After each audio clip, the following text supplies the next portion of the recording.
그때의 천국은 마치 등을 들고 신랑을 맞으러 나간 열 처녀와 같다 하리니 그 중에 다섯은 미련하고 다섯은 슬기 있는 자라. 아멘.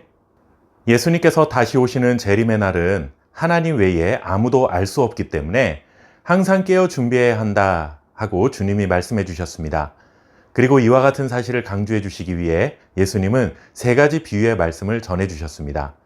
그 중에 오늘 말씀은 두 번째 비유 말씀인데 우리가 잘 아는 비유입니다. 비유의 내용은 이렇습니다. 10명의 처녀가 신랑을 맞을 준비를 하고 있었습니다. 10명 중에 5명은 슬기로운 자이고 5명은 미련한 자였습니다. 슬기로운 자는 신랑을 맞이하는 등을 준비하고 등을 밝힐 수 있는 기름도 준비하고 있었습니다. 하지만 미련한 자는 등을 준비하긴 했지만 등을 밝힐 수 있는 기름을 준비하지는 못했습니다. 10명의 처녀는 이렇게 신랑을 맞이할 준비를 하고 있었는데 문제는 신랑이 예상보다 도착 시간이 늦어진 것이었습니다. 신랑이 와야 할 시간보다 늦어지다 보니 10명의 처녀들은 기다리다가 졸기 시작했습니다. 그런데 모두가 졸고 있을 때 신랑이 도착했다는 소리가 들려오게 되죠. 10명의 처녀들은 모두 이 소리를 듣고 갑작스럽게 잠에서 깨어 신랑을 맞이하기 위해 달려나가기 시작합니다. 그런데 등과 기름을 함께 준비했던 5명의 처녀는 등을 밝히고 신랑을 맞이할 수 있었지만 등만 준비하고 기름을 준비하지 못했던 5명의 처녀는 등을 밝힐 수가 없었습니다. 기름을 준비하지 않은 5명의 처녀들은 급한 마음에 기름을 준비했던 5명의 처녀들에게 기름을 나눠달라고 요청했지만 자신들이 쓸 정도의 기름밖에 없다며 거절했습니다. 기름을 준비하지 못한 미련한 5명의 처녀는 그때야 기름을 파는 자들에게 불이 나게 달려갔지만 그 사이에 신랑이 도착해서 이들은 신랑을 제대로 맞이할 수가 없었습니다. 기름을 준비하고 있던 5명의 슬기로운 처녀들만 신랑을 맞이했고 나머지 5명이 기름을 사러 간 사이에 혼인잔치집의 문이 닫히고 말았습니다. 뒤늦게 와서 문을 열어달라고 미련한 5명의 처녀들이 소리쳤지만 신랑은 그들에게 누군지 알지 못한다 하며 깨어있으라 너희는 그 날과 그 때를 알지 못하느니라 하는 말씀으로 예수님은 비유의 말씀을 마치셨습니다. 이 비유에서 우리는 두 가지 중요한 교훈을 얻습니다. 첫째는 준비의 중요성입니다. 우리가 이 땅에 살면서 신앙생활을 하는 것은 주님의 다시 오심, 즉 재림을 준비하는 삶이라고 말할 수 있습니다.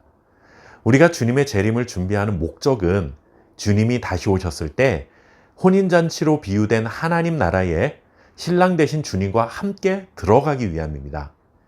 예수님이 다시 오신다는 것을 믿는다고 해서 혼인잔치에 참여하는 것도 아니고 예수님이 다시 오시는 모습을 우리 눈으로 직접 본다고 해서 혼인잔치에 참여할 수 있는 것도 아닙니다. 10명의 처녀 중에서 등을 밝힐 수 있는 기름을 미리 준비했던 5명만이 신랑을 맞이하고 혼인잔치에 들어갈 수 있었던 것처럼 우리도 기름을 준비해야 합니다. 기름을 준비한다는 것은 무엇일까요? 신랑 대신 주님의 말씀을 따라 주님의 마음에 합한 자로 살아가는 것을 말합니다. 교회를 출석하기는 하지만 주님의 뜻과 상관없이 살아간다면 그것은 등은 준비했지만 기름을 준비하지 못한 어리석은 5명의 처녀와 같은 것입니다. 등과 기름을 준비한 슬기로운 5명의 처녀처럼 주님의 가르침을 마음에 새기고 주님의 마음에 합한 자로 살아가야 합니다. 두 번째는 재림의 시간은 우리가 생각했던 것보다 지체될 수 있다는 것입니다. 지난 첫 번째 비유에서는 우리가 생각했던 것보다 빠른 시간에 재림이 이루어질 것이다 라는 말씀을 드렸는데 두 번째 비유에서는 정반대의 이야기를 하니 어느 장단에 맞춰야 할지 고민스러울 수 있습니다. 예상보다 빨리 오시는가 아니면 예상보다 늦게 오시는가. 사실 이런 시간의 개념은 중요치 않다는 것이죠. 핵심은 우리가 생각하지 못했던 시간에 갑작스럽게 재림은 일어날 것이다 라는 것입니다. 항상 준비된 자는 그 시간이 앞당겨져도 문제될 것이 없고 시간이 지체되어도 문제될 것이 없습니다. 오늘 비유 속에서도 보았던 것처럼 신랑이 더디 오다 보니 슬기로운 처녀 5명도 똑같이 졸고 있었습니다. 항상 깨어 있어야 한다는 말씀은 졸지도 말아야 한다라는 말이 아니라 졸더라도 미리 준비하고 있어야 한다는 뜻이죠. 10명 모두가 졸고 있을 때는 누가 신랑을 맞이할 수 있는 사람인지 누가 신랑을 맞이할 수 없는 사람인지 구분하기 어렵습니다. 하지만 신랑이 올 때 이들의 운명은 정반대로 나눠집니다. 이 말씀은 결국 주님이 오시기 전까지 교회 안에는 모두가 신랑을 맞이할 신부처럼 보이는 사람들로 가득 차 있지만 신랑이 오셨을 때는 참 신부와 거짓 신부로 나누어지게 될 것이라는 교훈을 주고 있는 것입니다. 명목상의 그리스도인들이 교회 안에 얼마든지 자리를 차지하고 있을 수 있다 하는 말씀이죠. 그때까지는 누가 진짜 그리스도인이고 누가 명목상의 그리스도인인지 구분하기 어렵습니다. 하지만 주님이 오시면 분명히 구분될 것입니다.